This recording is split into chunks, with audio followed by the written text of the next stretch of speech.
Amen, amen. Baba wetu na Mungu wetu, katika jina la Yesu, asante kwa ajili ya ujumbe huu. Jehova, tunaomba ukaonekane. Tumetangaza hakuna mabaya itakayofanyika. In Jesus name.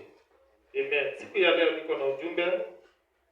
Kuna wakati baada ya kuomba kwa ajili ya nchi yetu na taifa letu la Kenya, nikawa katika maombi, baadaye nikaona nimeingia ndani ya darasa, ndani ya mashule, nikawa naona kuna moto sana, na baadaye kuna watoto walikuwa wanarukia ndani ya madirisha.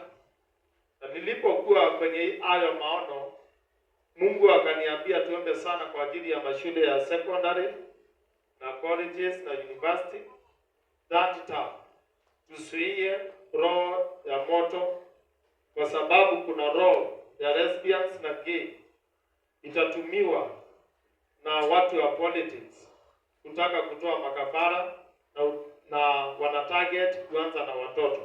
Kumbuka ya kwamba katika ufalme wa giza watoto wadogo ni sadaka kubwa sana. Kwa hivyo tuombe sana kwa ajili ya muhula wa 3, tamu ya mwisho ya hii mwaka, tukatane na roho ya kuchomeka kwa university na mashule na wale ambao vijana walikuwa wanaandamana.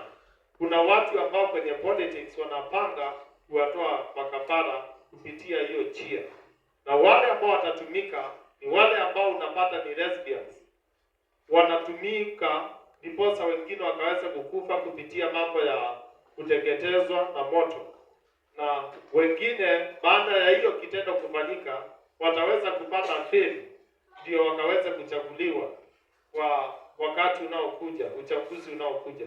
Tuombe kwa ajili ya hiyo katika jina la Yesu Kristo. Tunatangaza watoto wetu hawatachomekewa kwenye shule, hawatachomeka katika jina la Yesu. Tunatangaza university, hakuna watoto wetu tunawapoteza. Tunatangaza kila roho ya kutoa watoto wetu makafara kupitia moto haitafanyika kwenye taifa letu la Kenya kwa jina la Yesu. Amen. Amen. Sema amen.